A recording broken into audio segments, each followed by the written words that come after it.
इथे मी मशरूम घेतलाय 400 ग्राम आहे. आपण थोडा फ्राय करून घेऊया. स्वच्छ धुवून घेतलेला आहे.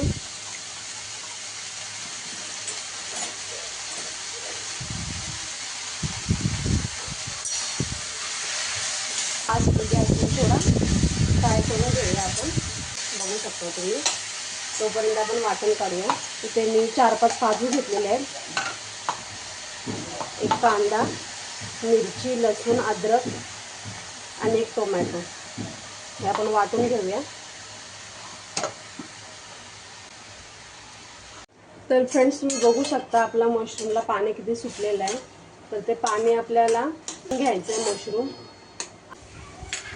तर फ्रेंड्स, तुम्ही बघू शकता आपला मशरूम पूर्ण पाणी त्याच्यातलं सुटलेलं आहे. तर हे आता आपण काढून घेऊया भाजी प्लेटमध्ये आणि ह्याच कढाईमध्ये तडका देऊया.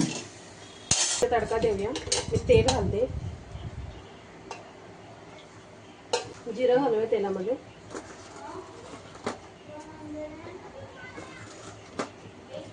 आणि तुम्ही ते बघू शकता आपला मसाला जो घेतलेला आहे पेस्ट, त्याची स्मूथ पेस्ट करून घेतली आहे मी. तर आपण ह्याच्यामध्ये घालूया कढाईमध्ये. आणि हा मसाला चांगला परतून घ्यायचा आहे त्याला तेल सुटेपर्यंत. म्हणजे त्याची टेस्ट कच्चा राहत नाही आणि टेस्ट छान येते मसाला छान शिजला की. तर आपण हा मसाला छान त्याची शिजून घेऊया. मीठ घालूया. 1 चम्मच मीठ टाकले. आणि हे आपण 10 मिनिटासाठी झाकून ठेवूया स्लो गॅसवर. बघू शकता आपला मसाला भाजून झालेला आहे. तेल सुटलंय. आता ह्याच्यामध्ये आपण मसाले घालूया. थोडी हळद घालते, धना पावडर, मिरची पावडर 2 चम्मच. ह्याच्यामध्ये मी हिरवी मिरची घातलेली आहे 2, तर त्याच ह्याच्यामध्ये. आणि ह्याच्यामध्ये पनीरचा मसाला घालते. आपल्याला टेस्ट छान येते या भाजीला मशरूमचा. भाजून घेऊया.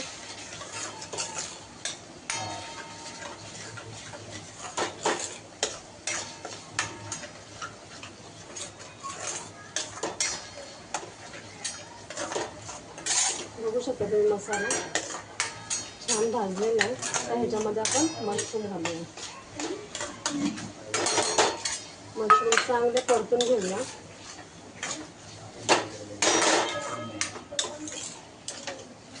आणि थोडंसं पाणी घालते.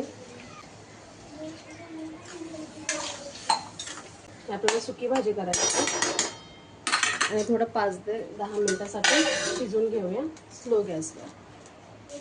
आपण आपली भाजी शिजलेली आहे बघा तुम्ही. मस्त इकडे ह्या साईडने तेल सुटलेलं आहे आणि आपली भाजी तयार आहे. मशरूम मसाला तुम्ही एकदा नक्की ट्राय करा. खूप छान लागते. थँक्यू.